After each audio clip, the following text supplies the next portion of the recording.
Hello, everybody. Welcome to the Southampton Way podcast. This is episode 17, and if you're tuning in for the first time, welcome. We've had a lot of new interaction over the past couple of weeks, whether that be from seeing us on the Saints fans forum, or just through Twitter, or through the transfers videos we've been doing. So thank you very much to anyone if you're new, and thank you if you're coming back, because it means you're enjoying it. Joining us for this one, we've got a full house today. Got regular Martin Sanders. We've got Rob Maddox, and we've got Alfie House of the Echo. So welcome, guys. Lots to cover. 8 goals at St Mary's at the weekend. Packed out fans forum, and then we visit Devon at the weekend for Plymouth away. So it'll be an interesting one. I am going to throw a little curveball to the guys today. I want them to try and think of as many players as they can who play for both Plymouth and Saints, and keep a number of those players in your head. And I'm going to ask you at the end and see who's got the highest number. So you can name the most players who played for both, because there's a couple of obscure names in there. So, and if you're listening, have a think about that throughout. But boys, let's start at the start of the weekend, because it was fucking mental.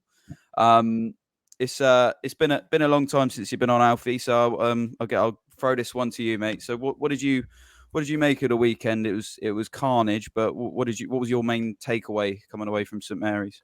Yeah, it feels like a long time ago now, to be fair, doesn't it? It was only sort of 5 or 6 days, but a lot has happened since then. I think the main takeaway is probably that, there is still a lot of work to do, and it's going to take a long time. And, defensively, it was probably one of the worst performances we've seen at St Mary's for a little while, but going forward, it was so much better, so much more entertaining, and you can actually sort of feel and believe what's going on.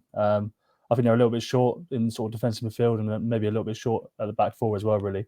I never would have thought that back four of Walker, Peters, Manning, Bednarek and Stevens would have been a problem, but when it didn't have that protection of Charles, when it was just Smallbone and 2 attacking midfielders, it looked really open. Charles came on and really dealt with the transition well, something that Russell Martin pointed out after the game. And I think he'll start at Plymouth as well, because there's nobody left. They're all sold or injured, so it's a big moment for Shea Charles. And I do think he'll anchor that midfield on the weekend. But yeah, I really enjoyed the game. Like, don't get me wrong, 4-4, 2 back-to-back 4-4s at St Mary's probably never happened before. If it has, I'd be absolutely surprised. But yeah, really enjoyable game. But I think it's going to take a little while before they start racking those clean sheets up. Yeah, I stupidly predicted a clean sheet in the last one. I said 1-0, and that was as far away from reality as possible. Martin, I'll come to you next. You're sort of a goalkeeping guru. There wasn't much Gav could do with those 4, but he did come under a bit of fire, didn't he, from the weekend? And we will move on to the defence of him in the forum. But what did you make of Gav overall? Because he's thrown up a mixed bag recently, and I'm not entirely sure why. I don't know why neither. There seems to be some, I think Russell Martin kind of touched upon it. There's a bit of a narrative towards him, isn't there? But he couldn't have done anything with the goals the weekend. I think the defence in front of him just didn't defend very well. Certainly from crossing, I think Walker Peters was totally asleep for one of them. I think the first one just switched off just for split seconds, and he must have got roasted at half time, Walker Peters, because he didn't have a very good first half, I didn't think. Though he got involved in our goal, he just didn't start the game very well. I just think defensively we looked all at sea, really. Like, it was awful defensive performance. We're going to have to sort that out really, really quickly. Whether they bring in another centre-back to play with Jack Stevens would be interesting, because there's been all the talk around Holgate, but we have to defend crosses better, corners better, because we're going to have to score a lot of goals otherwise. Yeah, well, it was more than chaotic. Rob, as defensive shit shows go, that was right up there. But Ryan Manning? What did you think of him? Because he did make a pretty crucial error, didn't he? But apart from that, he seemed all right most of the game. Well, Manning's really important to this team at the moment. I think I saw a stat today. He's had the most touches in the Championship out of any player so far, let alone Southampton players. I think we have 6 or 7 boys in the top 15.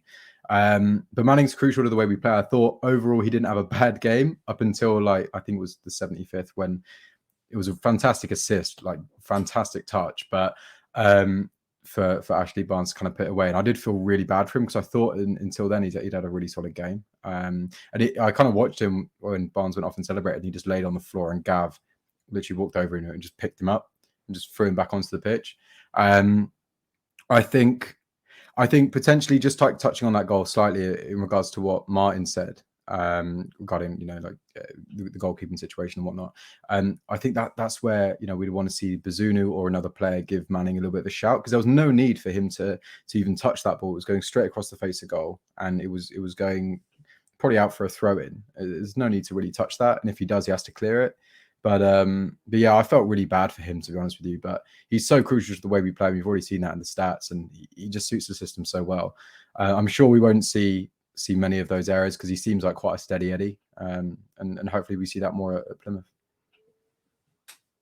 Yeah, fingers crossed. I did feel bad for him, and it was confusing that no one gave him a shout, or if they did, not loud enough. Clearly, I understand the whole thing around Gav. I think just to say, I think Ashley Barnes was the one who had the goal disallowed. I think, and that was the free kick, right? That Gav sort of palmed out like weakly. I think he got away with one there, because I haven't watched it back, but if he was offside, he sort of that. I think that's a big thing for him, is those palms. If he can catch or give it stronger wrists, it'd be. He was caught foul of that a few times last season. So yeah, that's a little bit of a worry. Alfie, Will Smallbone. What do you think about Will Smallbone, and how important is he to us this season? He's injured now. For how long specifically, we don't know. But what have you made of him in the first couple of games? Yeah, it's going to be interesting, because I think Russell Martin said at the fans forum that it doesn't look too serious. I don't know what his definition of too serious is, whether that means it's not 1 month, 2 months. That would be nice for just a couple of weeks.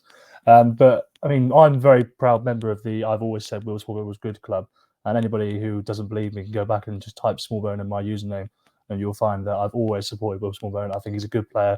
I've wanted him to be in the first team this season. To go back to May, when I wrote my ideal Championship 11, Will Smallbone was in it. So I'm not surprised by him at all. I think he's been really good.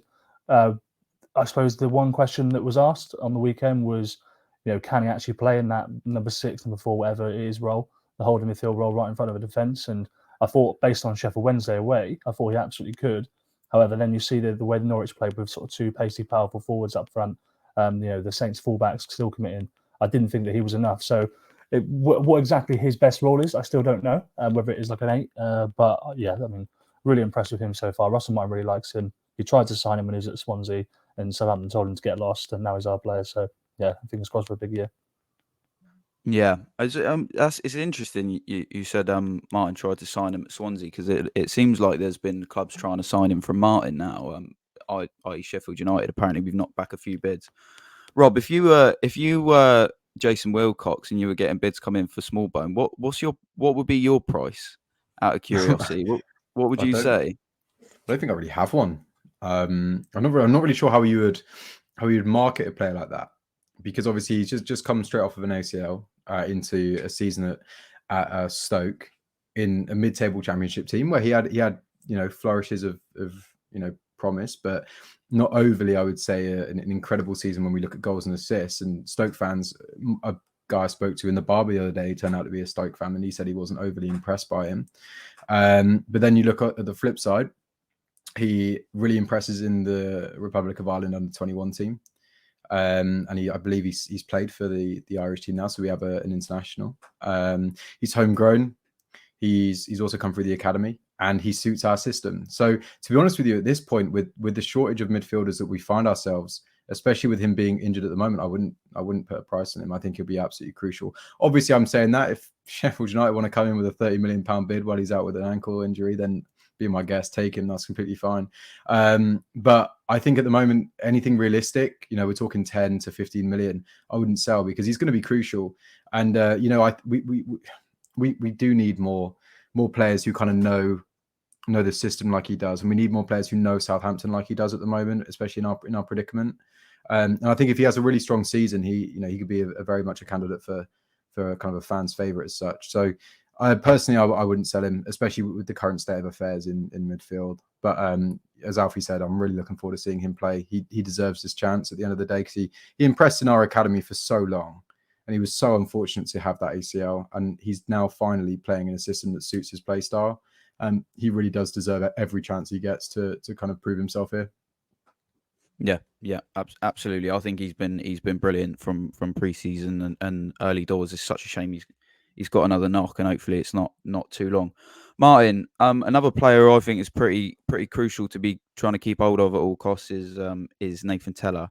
I thought he was pretty decent against Norwich, but he just couldn't seem to find the final ball, or he wasn't as sharp, I thought, as he was against Sheffield Wednesday. What did you make of Teller's performance against Norwich? He worked so hard, and he worked so hard. I think he had pretty severe cramp at the back end of the game, sort of where I was sat. He could hardly run at one stage. I think he was kind of looked at the bench a couple of times, maybe that he was done. But he works incredibly hard. I think he's a really important player for us. He's another one like Jack Stevens, who knows the club inside out. I think he's somebody that we have to keep at the football club. I think if we went and sold him, I just think it would just put a massive dampener on things. I'm not sure Burnley will come back now. I just think he'd get better and better for us. He's obviously trying to adapt to Russell Martin's style of play as well, and he's a fan's favourite, isn't he? He's a sort of person that you must have at the football club as this transfer window shuts, and Russell knows his squad. I'm sure he can't wait for the transfer window to shut like we can't. I'm just kind of so over it now. Yeah, it is lunacy. We've got to wait another couple of weeks still, but yeah, I agree on the fact that Burnley, it seems like they're going for a similar profile of player that isn't Teller for similar money. So if I was Teller, looking at it, thinking, well, I was your top goal scorer, I was your top performer, and you're not wanting to pay that money for me, but you take a risk on a winger from abroad, you'd probably be thinking, where does that leave me? And if Burnley go down, if he truly believes and bought into this whole thing what the board are saying, this is going to be an exciting season, push to go up and stuff, it'd probably be thinking ahead, especially at his age, like, do I take a risk and move now to potentially be in the same position next season? So I think it's a tough one for him personally to digest, but I think that does definitely swing into our favour. Yeah, another thing that's in our favour at the minute is we've got strikers who are both seemingly scoring goals, Alfie. Me and Rob had this chat last night on the Spaces. What if you're Russell Martin? Who are you picking in the number 9 spot for Plymouth, and do you try and shoehorn them both into the same side? Well, I think both will have to play because Sammy Dozie came off on Saturday with a bit of hamstring tightness. So whether he's fully fit or not, I'm not sure. And Stewie Armstrong's going to be needed in the field because there are no other fielders left. So I think Adam Armstrong on the left and Che Adams on the number 9 would be what I would do. I think it's a good problem to have, though, isn't it? You've got 2 forwards that are scoring, albeit Adam Armstrong's one of them off the back of his head and 2 penalties. Not exactly brilliant, but as I said on Total Saints podcast the other day, he's got 10 championship goals in the last 5 appearances. So, I mean, that's not a bad record at all. I know that, I don't know what the hat-tricks were like at the back end of the Blackburn season. They may have been off the back of his head and penalties and whatnot as well, but goals are goals, and he is scoring, and Che Adams will be the same, won't it? I mean, I did feel at the start of the year that maybe you could get away with getting rid of Che Adams and maybe reinvesting in another striker. And I think that Russell Martin would like to sign Joel Perreault. I'm sure he would. That's not inside information or anything like that, but it's just, it's not rocket science. He scores so many goals in his system. I'm sure he'd love to get him in for 20 million. But Che Adams proves himself time and time again in August that if you just bench him for a couple of weeks, he comes back on with a real appetite. So, well managed so far. Yeah, we had that discussion, Robert, last night briefly, and I just wanted to reiterate your thoughts on it here because I know not everybody manages to listen to both at the same time. So Adam Armstrong, it's a real interesting one. You look after games, even if he's scoring goals, he's still got critics saying, well, it's not open play. Well, he's not getting the ball. He's not staying in the middle enough. He's not doing this. So, it's almost like he can't do right for doing wrong at the minute. It's tough. It's tough for him. What do you think of Adam Armstrong personally? Would you continue to be starting him until there's a reason not to? Well, like Russell Martin said after the game against Norwich, he played 3 different positions, and according to Russell, he played them all brilliantly. So he's a little bit of a Swiss Army knife, which I don't think anyone kind of saw coming into the game, or rather the season as such. Obviously, we knew he could play off the left. There was no doubt. He said personally that he prefers to play down the middle. And against Reading in pre-season, we did see him kind of drop into that number 8 role. So it's obviously something that's being worked on in training. So I agree with Alfie. It definitely is possible to fit both of them in the same team. I do think that Che offers more presence. in the box, in and around the box. I mean, as I said last night, away at Sheffield Wednesday, I was screaming the entire game for someone to just get to the byline and for a striker to be in between the sticks, around that 18-yard box area, 12-yard box area. And Adam Armstrong just didn't really seem to do that. He was kind of worried about going out wide or whatever, but he's playing the way Russell wants him to, and that's the most important thing. None of us are kind of football managers as such, so we don't really know what he wants his number 9 to do. So yeah, as Alfie said, he's scoring, be it interesting ways, but he's still scoring goals. So who cares, right? And I think everyone wants to see Adam Armstrong succeed. I think it's a really weird narrative that people kind of want him to fail just so they're proven right. I think that's kind of been. It's quite a toxic thing to think about. So if we have a striker who's low on confidence, who's gaining confidence in the first couple of games of the season, even if it takes a couple of penalties and one off the back of his head, it doesn't matter because there's definitely a striker there. He's proven it before in the Championship, exactly the same as Che Adams. So if we can fit them both in, then fantastic. But I do think Che offers a little bit more presence down the middle, and we've definitely seen that. But Armour seems to be doing exactly what Martin wants him to do. So we can't really say anything bad about that at the moment. He's scoring goals. Who cares? That's all that matters. Mm-hmm. Yeah, goals are goals, man. I think if we went up with players only scoring goals off the back of their head, we'd take it. So I don't think anyone cares.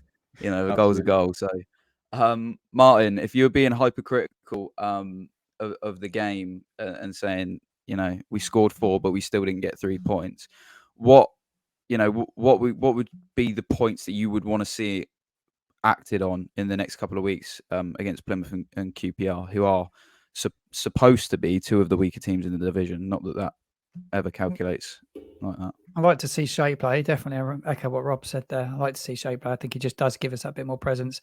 Just think we need to sort the midfield out really, how we're going to settle. We're in a little bit of a difficult position because Downs isn't in the door yet. We're hoping that he's going to come through the door, but we just got turned over quite quickly, didn't we? We had a lot of the ball Saturday, but like in transition, they caught us. We knew they were going to, I think it was well documented. That's how they play. That's what they were going to do. And they had a really good game plan Saturday. And I think this game of the weekend will be really tough at home park. I don't think it'd be easy. I think we just need to get hold of midfield, and we'll have to hope that Charles really steps up in midfield. I just think that with Stuart Armstrong, he likes to play that a little bit further forward. So I just felt he was a bit exposed at the weekend. He needed someone next to him. I just think that's what he's going to have to find a way to do that this weekend. I just don't know if he really has the personnel there to do it. It's just a nightmare that Flynn's has been down with food poisoning or flu, whatever's wrong with him this week. But we need him through the door. We need another midfielder through the door ASAP. I think we probably did before Smallbone got injured as well. I still believed we needed a midfielder. Just leaves it short if someone gets injured. Alfie, there's your headline, mate. Flynn down with flu. Flynn down with flu. Yeah. There you go. Down with flu. There you go. Have I that like free. it. Yeah. So talking about transfers, while we're on it, it's sort of the opening question to the fans forum on Tuesday was Jason Wilcox was not allowed to ease himself in. I think his very first question was about transfers. Alfie, you've sat down with him and talked with him in depth, which is a brilliant interview, by the way. And if anyone wants to go and look at that, you should check out Alfie's Twitter. What have you made of Jason Wilcox so far as a bloke, and how have you seen a difference around sort of the atmosphere that he's trying to create? Has he made an obvious impact in your eyes? Yeah, I think so, 100%. I mean, the atmosphere is obviously totally different around the club now than it was sort of 2 or 3 months ago, and that's probably a multitude of reasons. I think getting relegated just resets the objectives, resets the mindset a little bit, and makes it a little bit clearer. Whereas sort of finishing 15th in the Premier League is quite a hazy task. It's sort of you're still sort of one of the shitter teams, but you're not actually that bad that you get relegated. It's not really a real objective. Whereas winning the league, that's absolutely clear. Everyone knows what they have to do and how good they've got to be to achieve that. Jason Wilcox is a bloke. I mean, I think I got the same impression everybody at the fans forum got. He's really chatty. His answers are incredibly long. He's willing to talk for minutes on end about one thing. And once we got into the about 55th minute of our interview with myself, another journalist, and Jason, the media guy said, "We can start to wrap this up now, Jason, if you want to." And straight away went, "No, not at all. Don't worry about it. Let's keep going. So we're just more than happy to chat, more than happy to be honest about transfers. And he said at the time, we're not going to accept offers that aren't good for the club. And then, everyone, you don't know if it's going to be 100% true. You think there'll probably be one or two where you might have to. But I think at this point, it's been totally true. They've got 58 million out of Lavia. 30 million out of Ward-Prowse is probably about right for his value, but they're going to have Flynn Downs the other way. So he's driving a hard bargain. He's a football man. He's won the Premier League. And I think working with Phil Parsons as well, we've got to give a shout out to Phil Parsons, the CEO, sort of handling the business side of it, the money side of it, and sort of thinking about these players as assets and thinking about them as how to generate value. I think that's really supporting Jason as well. So yeah, I think it's genuinely positive changes, but we won't all agree with that if we're not promoted in May. Yeah. No, I was going to ask you about that because the Phil Parsons dynamic, because I noticed I was there and I noticed Toby Steele was in the back of the room. Is he fully gone yet, or is he still around for? Yeah, I don't actually know. I can't give you an answer to that. But obviously, he was No. at the time announced to be serving until the end of his current contract, whatever it was. So it may be that because I've seen it with St Mary's as well. So it may be that his working period is actually still ongoing for a couple more months, but I don't actually know. Changing the guard type thing. Yeah, interesting. To see him there. Obviously, he had no input on the panel, but still showed face and wanted to hear what was going on. Rob, you mentioned Phil Parsons last night on your space. Overall, quite impressed with the way he spoke. Do you think that having someone like him through the door, who's not been in football, but been in clearly a big corporate company, with that sort of know-how, can only do us well? Or do you think the lack of his experience in the football world could potentially cause a hiccup or two down the line? Well, first thing that's really important is obviously we are still a business. A football club needs to make money through potentially different avenues than Dyson did ever make money through physical sales of objects. Our objects are players. And obviously, I think that comes down to the ownership group of Rasmus and also Jason Wilcox. I think it's definitely different to what we've kind of had over the last couple of years with Martin Semmens, because he, at times under Gow, he was obviously handling the football side of things, the transfers and whatnot. It felt like it anyway from the way he spoke. But he was also handling all the business side of things along with Toby Steele. So he was kind of the middleman, if that made sense, as more of a CEO. Whereas I think Phil Parsons is, sorting out the revenue streams. Like, for example, we just got a sponsorship with Bargate Homes.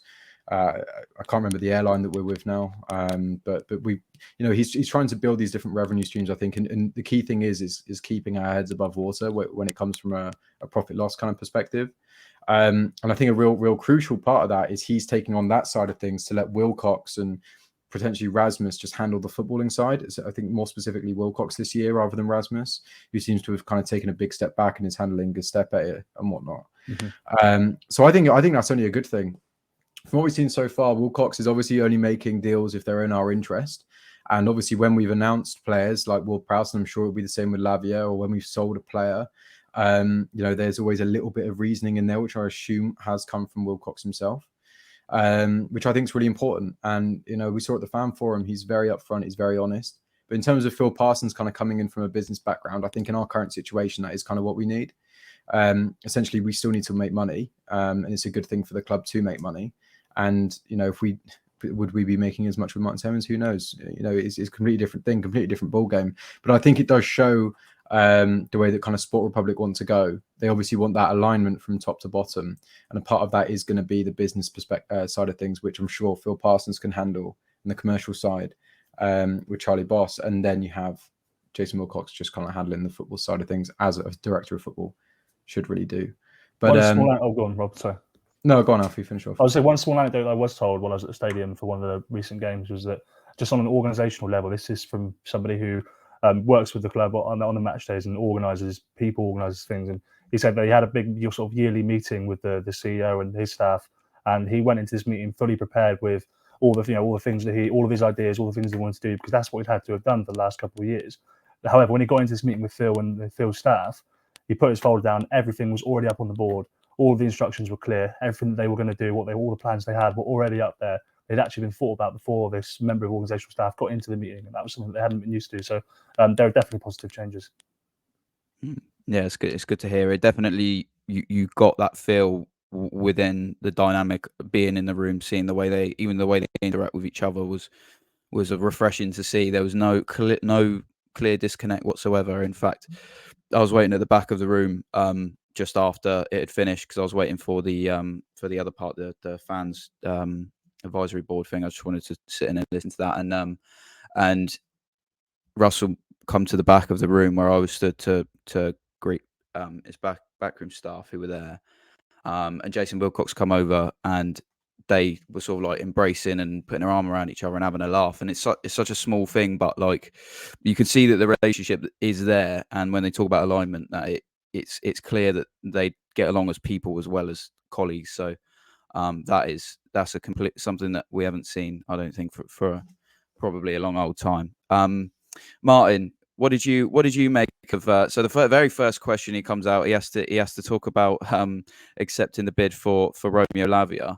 How would you sum up young Romeo's time at the club? It's been fleeting. It's passed us by quickly, but I mean, 60 million is 58. I think the official figure is quite impressive, isn't it?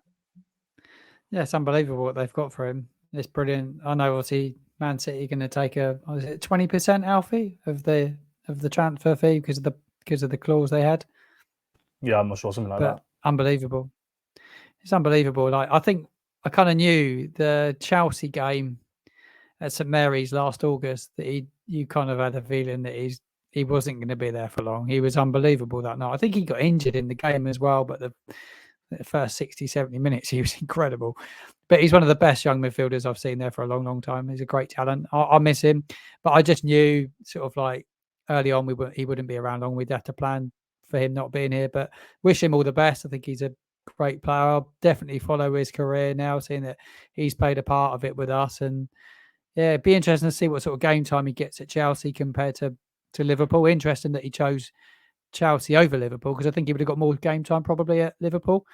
They were probably more in need of him than Chelsea. But I think working under Poch would be fantastic. Everyone speaks so highly of Pochettino. He's I heard Adam Blackmore speak about him yesterday, and he was just saying he's one of his favourite managers at Southampton. He totally adores him. He's just a gentleman, but he develops young players really well, and that's probably been a massive part of his decision making, I would think. Yeah, it's interesting. It's interesting because the whole Pochettino dynamic, I imagine, would have played a big part because you follow Poch's career, and he really likes to play with 2 6s, and to have depth in the 6 is probably really important for him this season. I can see plenty of players still to leave at Chelsea as well. I can't see the likes of Conor Gallagher or Trevor Chalobah sticking around. These sorts of guys, they're not going to be around, and both of them can play in a 6 if they. So I don't see any of them sticking. They're going to have to free up some fees for FFP and all that sort of stuff. So yeah, I think he will probably play a fair few games and develop a lot. And I've said all season, the kid can go as high as he wants as long as he stays fit. His ceiling is unbelievable for him. He's unreal talent. And yeah, touching on that injury, I think if I remember rightly, I was pulling my fucking hair out because he got injured in a tackle when the bloke was 50 yards offside and the lino didn't put his flag up until he'd already injured himself. So I was like, that was one of those situations. We lost a player for, was it 8 weeks or something, who'd become unbelievably important to us because they got this shitty rule where they don't put the flag up. But yeah, thank God we ain't got to deal with VAR or any of that shit anymore for at least a year. Yeah, another key point that was brought up in the forum, Alfie, was the spine of the team. It's quite interesting. I think the question was brilliant until he got to the end of it. Whoever you are listening, I liked your question, except I think the emphasis on the goalkeeper is probably what sparked the reaction. Alfie, what did you make of the reaction from Russell Martin about the whole the almost launched in defence of Bazunu? Yeah, well, I think the defence of Bazunu is fair enough. I thought it was interesting that he referenced Alex McCarthy as being an unbelievably experienced goalkeeper, and he referenced Joe Lumley as well as being unbelievably experienced at championship level. And I agree with him there, but I mean, Joe Lumley is brought in to be a backup. I think that if he ends up playing games, that is a failure. It's a disaster. He wasn't good enough for Reading last season, so why should he be good enough for Southampton? I'm not writing him off on that. Good luck to him. I'm not saying he didn't deserve to be here, but he's brought in to be a backup. Alex McCarthy's not good enough. That's the quite simple, honest truth, is that he might be the most unbelievable bloke in the world, and I'm sure he is, but he just, every time he plays, just isn't quite good enough to be a goalkeeper for Southampton anymore. So I don't think that it's like the perfect position. I don't think they've got loads of depth.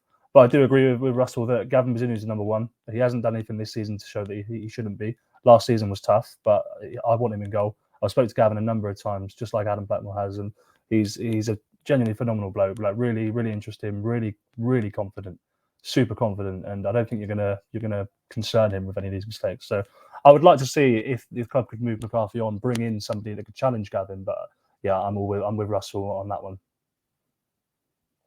Yeah, it's and like you just said on Gav, it's like it's so easy to forget that he's 20 years old. It's unreal considering he's playing at the top of his game for internationally. He's in the senior team for Ireland and stuff, and he's already got a year in the Prem under his belt. It is hard to remember sometimes he is only 20. His ceiling is huge, but yeah, I think the question, if it was phrased slightly differently, we would have maybe got an answer that we wanted to hear. Well, I think there are areas where the spine, like you say, I think the centre backs a bit of a problem really, because I know they've got Bednarek and Stevens, who I like both of them. I think they're both good enough. They've got Bella Kotchap, who, if he stays, although he's slightly made a paper mache, he's more than good enough for the Championship. He'll be a good defender, and Russell really likes him. Lianco, I'm not sold on. So I think that the question was right, because there are elements of that team where, let's say Jack Stevens gets injured, a really bad injury, Bella Kotchap's not fit. You've got a defensive Lianco and Bednarek again, and we've been there before. Yeah, we have, and it's not pretty. Rob, what did you? Obviously, we didn't get the full answer about the spine of the team, but do you feel the same as sort of Alfie's just said there, in that the spine does need vast improvement? We talked about the midfield, more centre backs and forwards now. So obviously, yeah, like Alfie said, we lose Stevens for a period of time. You've got Weetabix Shins in Bella Kotchap, and then you've got then Lianco behind him, and we have signed Zakor, but he looks like a B team signing now. So yeah, what do you make? It is worth saying that Bella Kotchap did spend a long time trying to get fit. He spent all summer at Staplewood trying to get fit again. So although we bantered, is that genuinely a good thing though if he's still injured? No, but he does deserve that. It's not him. Just he is trying. He is trying to fit. Yeah, he's very trying. I'll give him that. Bless him. But no, I did see that. And it is a shame, because he was at the beginning of last season, and I thought we just fucking discovered fire when he was playing. He was unreal. But yeah, what do you make of the centre half job? Would you be out there trying to recruit, trying to bring in a Holgate, or I've seen weak links to Harwood Bellis, but that makes far too much sense for us. Far too. Yeah, sense. It's difficult. So I think if we start from the top, strikers, if we're talking spine of the team, I think it's more about buying if we sell Che. I think potentially the club might want to bring someone else in, but I think with Che Adams and Adam Armstrong on good form at the moment, that's fine. I think the only way we would get another striker in at the moment is if Mara was to go for whatever reason, because it doesn't sound like he has been applying himself in training, which is not the type of character you want when we're trying to get out of the position we've just put ourselves in. So that's number one. I think we just need to buy to replace in that area. You look down the team, centre midfield in general, we're looking light. I think if you look at specifically the number 6 position, I've got no doubt in my mind that Shea Charles will be a good player for us this year, just based off the cameo that we saw when he come off, and he's had a very strong pre-season playing out of position as well. I've got no doubts about his ability. If you bring in Flynn Downs, who I don't know what he's got, but if you bring him in, I think that really shores up that number 6 position, and I think we'll be fine from there. But that number 8 position, Stuart Armstrong for me just doesn't do it on a week in, week out basis. There's going to be times this year where we play two times a week consistently. Stuart Armstrong does not have those legs in him. With the injury crisis which he had last year, allegedly, I just don't think he has the minutes in him. So I would like to see maybe one or potentially, to be honest with you, probably just one centre mid come in, if we're being realistic, and then potentially Downs could obviously move into that position as well if he has to. And then you get down to centre back, as Alfie said, Bella Kotchap, if he can stay fit, he'd be phenomenal. If you look at his statistics last year, he's a really strong passer, progressive passer. And he was one. I thought, if we're talking about earlier on in the season when obviously you said we discovered fire, I think you're completely right. He looked absolutely mustard. That game against Chelsea was unbelievable. That was one of the best centre back performances I've seen. But what was really key about that performance is he was the one firing balls into Lavia's feet. And with Bella Kotchap, I believe he's as strong on his left as he is on his right. He said that in interviews multiple times. In Martin's system, when you need to get the angles on passes, that's an absolute dream to have that. So if we were to pair him and Jack Stevens together, I think that would be a really strong partnership. I think he would add pace into that defense, which we really missed against Norwich. Because as I said last night, Walker Peters and Manning aren't actually that fast. Off the ball, I don't think Walker Peters is that quick at all. On the ball, he's fantastic, but off the ball, I don't think he can catch a fast winger. So we need to put some pace in that back line if we're going FIFA. But I think one more centre back to come in. Whether that's if Lianco stays or not, I don't think Lianco should even step foot on a pitch this year. I just think it would be an absolute detriment that he would step foot on a pitch. I think, you know, if we were to bring in a centre back, Taylor Harwood-Bellis, he said, is an absolutely fantastic player to bring in, under 21 captain for England. You've also got my favourite Ronnie Edwards. I think he's absolute mustard for the price we would pay. He's really, really strong, composed. The only downside with him, he's played a lot in a back three rather than a back two. But for a player of that quality at that age with that experience, I think, you know, it's a no-brainer for something like 10 million. But if we could beat Leicester to Harwood-Bellis, that would be amazing. But I doubt that would happen. But yeah, we got money to spend. The spine at the moment is looking pretty weak, primarily in midfield, and obviously with Bella Kotchap out, another centre back is crucial. But yeah, I wouldn't mind seeing a centre back and a centre midfielder come in, hopefully before the QPR game. That would be the absolute dream, and I'm not including Flynn Downs in that either.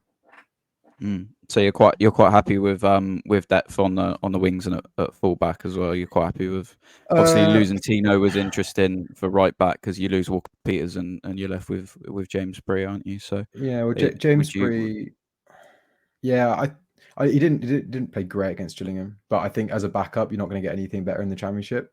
I don't think we would sign a player that's better than James Bree to play as a second fiddle to Walker Peters if he stays.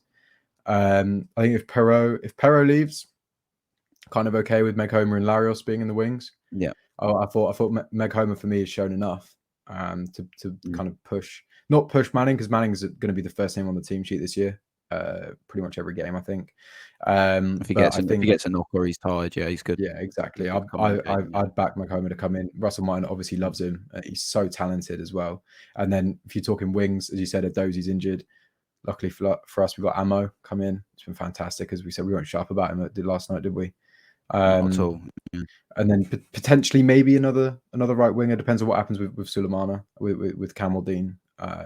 Just depends if Teller goes as well, which I doubt. But I think more now it's about, in terms of the wide areas, it's going to be about buying to replace rather than just buying to improve the squad. So yeah, that's kind of where I am with it. I think we're okay, but there are some key areas where we need to strengthen, because we still got 44 games to go. So, you know, it's a long slog to go.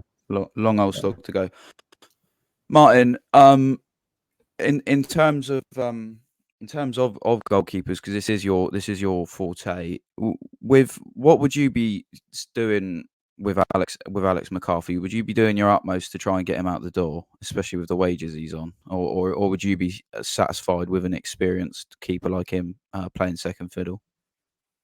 I think it's time for him to be moved on. Really, he doesn't suit Russell Martin's style of play, and I think being one of the higher earners, which he is, I think they probably want to get him off the wage bill. It's already been spoke about that if there's a club that would be willing to take him, they'd almost waive the transfer fee to get him off the wage bill, which I don't blame them. I think his time's up. I don't like his body language. I've said it on this podcast loads of times. As a goalkeeper, I just don't like his body language. I don't think he inspires anyone with any confidence. I think Gavin's a far better goalkeeper.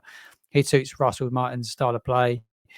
Russell's already come out and said if he was looking to buy a goalkeeper right now, he'd buy Gavin Bazunu, which is, you know, shows what he thinks of him as a goalkeeper. He's going to be number one. I just think they need a really good number two. If he does go out, you just need to bring someone in with some experience, as a backup. I think that's really important. But who out there could you bring in? It's a difficult role to play a number two. Lumley's never going to be a number two. So if you do let Alex go, you're going to have to bring somebody in my opinion. It's just who that is. But I echo what Rob says on centre half. I think that we have to bring another centre half, and if Bella Kotchap can't get fit, I think it's really, really important. So yeah, two areas that will be interesting to see how it unravels really. But just finding a good number two. I would have said my boss Asmir Begovic, but he's got the gig at QPR. You know, he's an incredibly experienced goalkeeper. I think when he was a free agent in the summer, he would have been a perfect addition as a good number 2 for us. He quite fancied it, to be fair. I spoke to him about it. He said would have come down there, but he's played at Portsmouth, and he is a bit of a. Sorry, just kind of touch on that, Martin. We got obviously Jake Bycroft's been in the setup for a while. Doesn't really look like he's going to break through. But it's a shame. I was just going to touch on that. It was a real shame that we sold Eddie Beach a couple of years ago. Really promising 18-year-old goalkeeper to Chelsea. But apparently we do have. Apparently the B team keeper this year is looking quite good. Adil Mohammed. I think he signed a scholarship. I think a couple of years ago. But apparently he had a really strong season in the under. I think it was in the under 18s last year. Maybe Alfie can help me out. But he's definitely one to watch. But I think it was a real shame we did sell Eddie Beach when we did, because he was a phenomenal goalkeeper from what we saw. And obviously Ollie Wright's gone to Bath City, so it doesn't really look like we have that backlog of goalkeepers in the academy. I don't think we haven't really created one, a fantastic one in a while. But I think Bycroft was on loan at Dorchester, I think, last year. He was on loan at Taunton Town. He got their player of the year. Taunton, yeah. So it's just an interesting. He was their player of the year as they stayed in the National League, so it's quite a good achievement, to be fair. Oh, that is actually quite good. Yeah. So I guess we'll see what happens there. I mean, we've seen him plenty, but I don't think he's going to get a sniff with Lumley coming in, which is a shame for him. But yeah, definitely, Adil Mohammed's one to watch. Apparently, only 18 years old. Alfie, do you think they will try and offload Alex McCarthy? They'll try. A little bit closer to the club. It's who's going to want to take him. But I don't think it'd be possible. But I guess we'll have to see. Everton won't take him. They haven't got the money. Well, they're not. There you go. Yeah. A Premier League backup is his dream job, because they'll never have to play him, and he'll earn enough that he might just leave. Palace are our only hope at this point, because of the whole Gaeta situation. He's refusing to play and all that. It's all kicking off and in between them. So that's the only hope. On the subject of youth players, Alfie, Russell Martin mentioned after the Gillingham game that the young boys were the best ones on the field for him, and they were the shining light. And he even went as far to say, "Is we need to get a few of these out so I can make room for the younger boys." Now we have a bit of a crisis in midfield. Could this be a time, especially I'm talking about this weekend? Could it be a time where we see someone like Cammy Doyle on the bench potentially come off the bench and try and get some first team minutes? Yeah, I'd be very surprised if we don't see Cammy Doyle come off the bench, to be fair, just because there's no other options. And I like, obviously I go to every home 21s game, any big sort of 18s cup finals, everything I'll go to as well. I love covering these young lads and watching their careers. But the one thing you have to remember is that Premier League 2 is a long, long way away from the Championship. And, I listened to Rob talk about Jalen McGovern a minute ago. Jalen McGovern's obviously a really good player. But against Gillingham, he struggled. That's the truth. He was beaten all ends up against Gillingham, against a good League 2 team. And there's no shame in that, because he's a 17-year-old boy. But it's really tough ask to get these players in and make a difference now. Sam Amamamiu has, to be fair, surprised everybody, hasn't he? He looks real mustard, but it's a difficult job that Cammy Doyle coming in and playing as that 8 if he has to. It's a difficult job. And the same, Don Ballard's unlucky that he didn't have a pre-season as well because of injury, because I'm sure he'd have had a couple of chances, but he's not getting a look in the moment as well. So Russell, the academy's there to supplement the first team squad. Jason Wilcox, obviously the academy director of Man City, the main aim for them was to supplement Pep Guardiola's squad with players that were obviously not as good as the ones they paid 50 million for, but were good enough to support them and to replace them when needed to. And then you sell them for big money when they're sort of 20, 21 years old. And I think they want to do that with Southampton as well. They want to be able to produce players that, if they're not quite good enough for Southampton, they can still sell for a bit of money as well. So they'll give these guys, opportunities. And I think we'll see Cammy on the weekend for sure. But I wouldn't want to go into a season where the only backup player you have is an academy player, because you don't know how their body's going to hold up. You don't know how they're going to fare when the pressure's really on. Yeah, it should be. Ideally, you want it to be a luxury, don't you, to be able to give an academy boy minutes rather than a necessity. So it's slightly worrying, but it also it's good that we've got the quality of player starting to come through that we have, which is always good. Rob, what was when all was said and done on Tuesday evening after the forum? What was your main sort of takeaway? What did you take from everyone's questions and how they were answered by the whole panel, not just Russell and Jason? Well, keyword we've heard numerous times this year is alignment. and Russell bangs on, and Wilcox and Parsons bang on about alignment, and I think we did see that. I was very impressed by the way that they obviously there would have been hot water if after all these years of doing the firm four and they didn't do one. I'm happy that they did kind of address the reasons as to why they wanted to do another one. Especially with the situation we're in, it's not an easy job for them at all. They haven't had that much time to kind of impact stuff at the moment. So I thought it was good of them to actually still come out and do it. I was really pleased. I think we had a lot of honesty, a lot of good stuff as well. There wasn't really anything too bad apart from swearing at games and being nice to the opposition, which was, everyone's got their chance to ask a question. That's the whole point. But surely there's like an email we can send that one to instead. But no, I did really like it. I thought it was really interesting. It's always good to kind of hear it from the horse's mouth itself. Obviously, we do get the interviews with the press and whatnot, which are great sometimes. And then sometimes words on a screen can obviously sometimes be manipulated just from reading them rather than actually hearing the tone of people's voices. So I did think that was really I thought it was really interesting just to hear it directly from them. Just a shout out to Marianne Spacey-Kell, which was really good as always. Obviously, a lot of stuff going on with the Women's World Cup at the moment. So I think it is really good that we have her on the panel because she does kind of answer those questions as such. But if we're talking about the men's and Wilcox, Parsons, and Russ, I was super happy to see Russell Martin back his players, especially Bazunu. I think everyone was so important. Bazunu must feel 30 feet high after that, which is exactly what you need after coming off of conceding 4 goals, of course. And he is spot on. He didn't deserve to concede 4.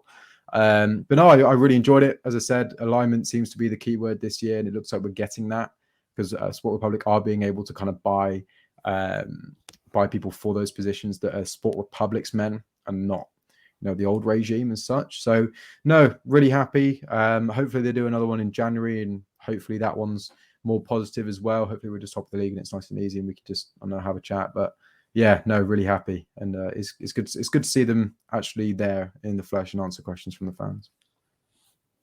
Yeah, absolutely. And one of the things I wanted to ask you about, Alfie, was that Russell Martin did say about and there is all speculation at the end of the day, but I don't know whether you know any more as to, he said there was certain players that were adamant they were going who now aren't. Have you got any inkling of who those players might be, or I mean around the ground, was it, or around the training ground, shall I say, before pre-season? Do you feel a slightly different atmosphere now to sort of 5, 6, 7 weeks ago? Yeah, well, I think probably 1 or 2 of those players are Stuart Armstrong and Jack Stevens, I believe. I think that Stuart Armstrong probably felt that he would get a move away, but obviously he played with Russell Martin for Scotland, and Russell has said about how he's had a load of conversation with Stewie. His mind has changed on a few things, so I'm thinking he's probably one of those players. Jack Stevens again as well. I mean, obviously having spent last year away from the club, didn't really get on brilliantly with Ralph Hasenhuttl, and obviously then spent the following season away. He's come back, and now Russell's really got into him, and he's made him his captain. So I think he's probably one of the other ones. I'd like to think that Kyle Walker-Peters is one of those. I don't know this for sure, but I'd like to think that Kyle he likes the idea of having having the ball all the time and just being able to create, and not just having to go man against wingers that are quicker and stronger than him. It's a bit more enjoyable, I'd like to think, than getting chucked on your ass every 10 minutes. So hopefully him, but yeah, I'm not sure who else. But like you say, the overall atmosphere is genuinely improved. Everybody feels a lot more clear about where they are, and hopefully we'll see that the few of them will stick around. I was disappointed that we knew it was going to happen, but James Ward-Prowse, there was always a little bit of me that just wanted him to stay and just get the club back and become a real legend of the club, but that didn't happen. Yeah.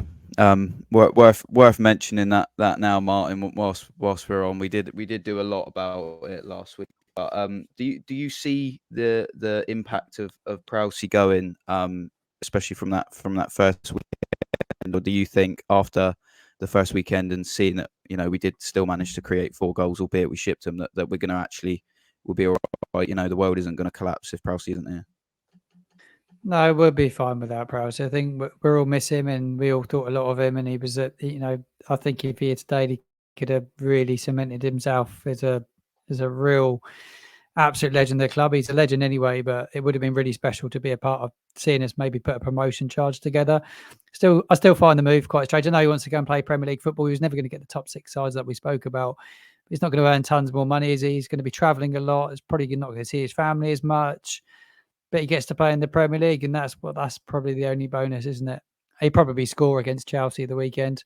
He's got quite a good record against Chelsea. You could just go and see him getting that record, that Premier League, match Beckham's record, but we'll be fine. I think Will Smallbone played well. He's definitely going to step up, and we'll be fine. If we bring in Downs, he'd be fantastic in midfield. He's a premium top end Championship player, isn't he? So you bring him into that midfield, and we'll be absolutely fine. We just need to make sure that we got a top end Championship player that's as good as anyone we can find in that position for us to give ourselves the best possible chance to go back up, because that's what we want to do.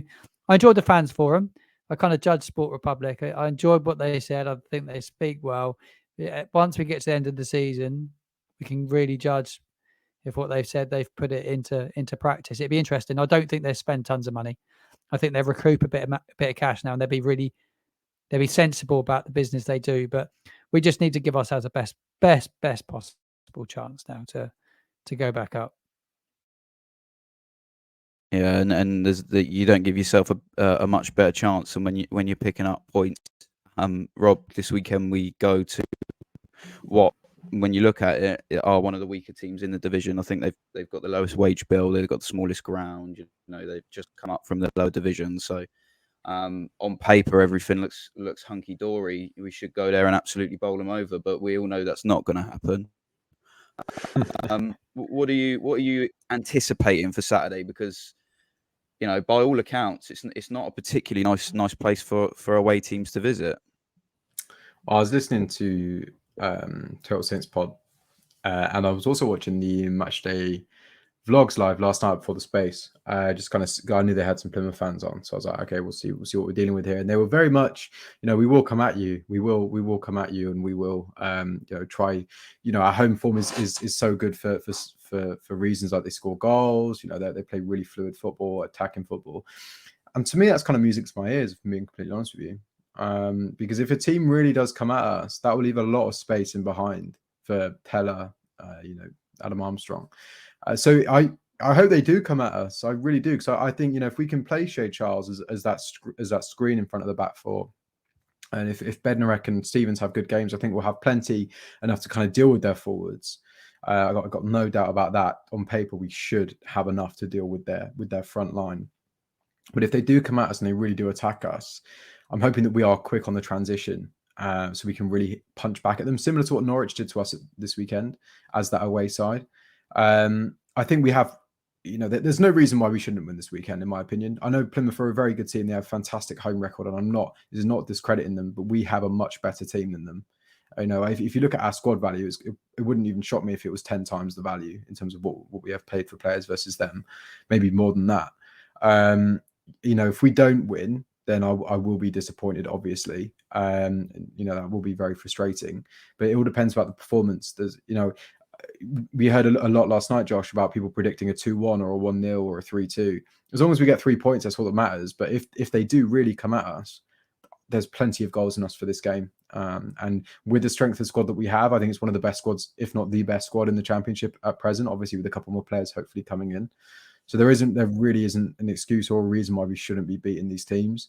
I'm sure we said the same against Gillingham and we lost 3-1, but on paper there really isn't a reason why we shouldn't be winning. And I'm sure Home Park will be absolutely bouncing. And if we do go a goal down, then that will be very tough to get back from. I think we're playing away from home, but we need to start strongly, like we did against Wednesday. That first 45 minutes, just run that back, couple more chances, hopefully a couple more goals, and then take the game from there. But there isn't really a reason for me why we should be losing on Saturday. And that's not being disrespectful to Plymouth. We could go there and lose 2-0, but there shouldn't really be an excuse.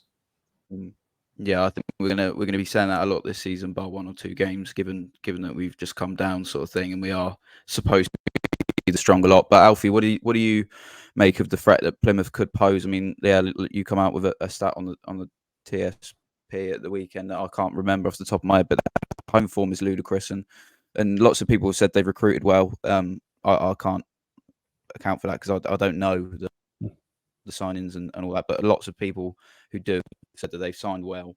And we were actually rumoured to have been looking at their manager Schumacher for potentially replacing Sellers, and obviously never materialised. But what do you make of them overall as a threat to us? And would you, like Rob said, would you be more comfortable with them trying to constantly come at us? Or yeah, well, they're going to their play a own very game? similar way to Southampton, yeah, which is interesting. That would be the reason why those links would have surfaced.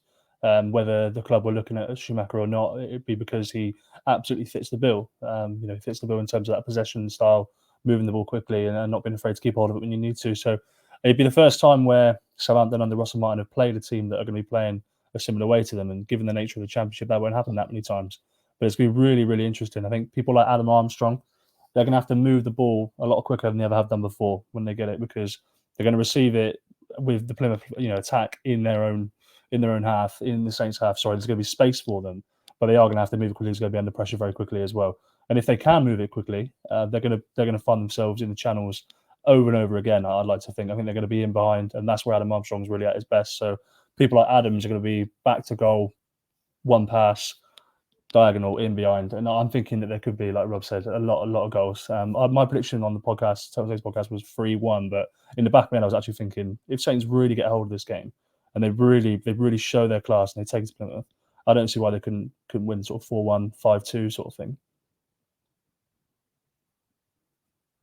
I mean, it would be beautiful for us to stay defensively sound and keep a clean sheet given the situation. I don't think it's going to happen. And yeah, one team's got, if we both play the same way, one team's got to dominate. And you can't have two teams with 70% possession, can you? Someone's going to have to give way. Martin, it's going to be an emotional one for our skipper at the weekend. He's going back to his hometown where it all began for him. Not to give you a player in the trivia that I've asked you at the beginning, but yeah, Jack Stephens is going to be going back to Plymouth. What have you made of Jack Stephens so far, and do you think that this is potentially a game where he's gonna have to really try and keep his emotions in check, because it's going to be quite heightened, I expect? I watched his interview just before I come on the podcast. They did an interview on the official app. I really like the new Saints app, by the way. It's really good. I watched the interview on there with Jack. He's really, really proud to be the captain of the football club. I think he's a really good choice. A lot of people on social media didn't think he was capable of being a captain because he can be a bit hot-headed at times. But he's a leader. He knows the club inside out. I'm really pleased he's a captain. I could imagine he's a really good person around the dressing room. He obviously gets on really well with Russell Martin. I like what Russell says about him as well. They seem to have really good banter and get on well. So, yeah, he's going to be important this season, and he'll be vital at the weekend, won't he? It's going to be a really tough game. Yeah, he'll be well up for it. I think he'll be well up for every game, though, Jack Stephens. And hopefully, if we can get everybody all on side and pulling in the right direction, hopefully we can get ourselves a result the weekend. I think a result's really important there on Saturday if we can get something. I think Leicester went away to Huddersfield the weekend. Difficult place to go. Neil Warnock side. They managed to walk away with a victory. I think it's the sort of game that we need to go and make sure that we get a victory. Leicester will be right there this year. I think there's no doubt they'll be the best side in this league probably, and we need to be in there with them. I feel so. Yeah, Jack will be a vital part of it. Big part of it. He's always brought the passion, any Jack Stephens. I just when I think of Jack Stephens, I just think of him at Old Trafford, just winding up Bruno Fernandes and just absolutely taking the piss, frankly. And I love it. I absolutely love it. And what I also loved was when Bednarek it is half volleying at the weekend. Stephens wheeled away like he just scored it, and I thought, fucking fair play. I know it was off your headed rebound, but he was elated. I think we do need passion, because as much as Prowse led by example, he wasn't a vocal leader, which is quite well documented. So I think, yeah, someone with a bit of passion, but I think if he can keep his emotions in check, then he's going to be able to do big things. Especially, I think he definitely knows the privilege he's got. In that interview, like you mentioned, it's worth watching if you haven't. It was almost like he was pitching himself. We sort of can't believe the 12 months he's had to be where he is right now. I think he's, and I think that's a positive thing. If someone genuinely can't believe that they're in the position that they are, I think you'd like to think that they're going to want to hold on to it and take that chance. So that's always good, and he's trusted by the management clearly. We'll do score predictions. Alfie, you're welcome to change yours from the weekend, so you're covering more bases if you like. And I'm going to ask you, all of you, actually, for a top performer. I want to know who you think the top performing player is, and we'll see who comes out on top. Obviously by player rating from the weekend, and I will not be taking the echoes because that would be technically match fixing. So we'll start with Martin. Score and top performer for Saints, obviously. Score, well, yeah, I'm going to go with the 3-2 victory, Saints. I think we will let some goals in, but 3-2 victory. Top performer, I'm going to go with Shea Adams. I'll go with Shea. 3-2 Shea Adams. Rob? I'm back at 3-1 because I said that on the space last night. I'm back at 3-1. And my top performer, I think, really important game for him. Shea Charles. I think he's going to be really important in that number 6 role. So I back him to do a job. I like it. 3-1. We've got goals all round. Alfie, what are you going for? Yeah, mine was also going to be 3-1 and Shea Charles. So I'm going to change it slightly and go. I'm going to go 5-2, and I'm going to go Nathan Teller. It's boring. Teller. I like it. It'd be good to see him. It'd be good to see him playing. It'd be good to see him getting a goal or an assist. Get those numbers. Did you say 5-2 was boring? No. Nathan Teller's a bit boring. Yeah, but I'm thinking in a 5-goal game, someone's got to get a hat-trick, haven't they? 7-goal game. Yeah, someone's good. Well, yeah. He's just taking a piss. I mean, it's not on. Right, let's recap it before we end. So, who's got number in their head? How many players could you think of who play for Plymouth and Saints? I'll start with you, Martin. I could think of one, and you gave it away, for fuck's sake. Yeah, literally. Only the one. I can think of two. I think I can think of two, actually. Jason Dobb went there on loan. It. Did he? Jason Dobb went on there loan. He didn't play many games, though. I give it away because I was listening to something with Adam Blackmore earlier on, and he was interviewed. But I do remember him going there on loan. He wasn't getting any games at the time, back end of his career. Mickey Evans, maybe the striker. Did he come from there? Remember the striker we had for a period of time? I'll have to VAR that one, Martin. I'll VAR that one. While we move on to Rob, I'll check Mickey Evans. Rob, did you have any number, or were you stuck on one? Right. I listened to a Plymouth podcast this week, previewing it, and I think Mickey Evans was mentioned. I'm not sure if he was born there or played for them. They were doing something similar. But yeah, I had Jack Stevens, and then I didn't even know Jason Dodd went on loan there, to be honest with you. Mickey Evans. Cool, So call it Martin, one. that is Martin. That's 3. Rob, did you concede into 2? Yeah, mate, absolutely. There's no way I'll get more than that. Yeah, not without Google. Definitely not. No way. There you go, Alfie. The supreme ball knowledge that you got. May surprise you, but I mean, The professional. I didn't grow up a Southampton fan, so I have no idea. So 1 was mine. There you go. Well, on that basis, then, I can name you 5 if he was playing along at home. Jack Stevens, Dodd, Mickey Evans, a certain left back in League One called Ryan Dixon, and a holding midfielder we had in League One called Paul Watton, also played for Plymouth Argyle. Paul Watton, yeah, that's a good. Paul Watton went on to coach him as well after his career ended. I just remember Paul Watton for launching it long and screaming at people. Just what a bloke! Just old school. But yeah, I never thought I'd end a podcast in 2023 with Paul Watton. But yeah, thank you very much, everyone, for listening and watching. It's been a pleasure as always. Let's hope for a result of the weekend, and we will catch you next week. Cheers.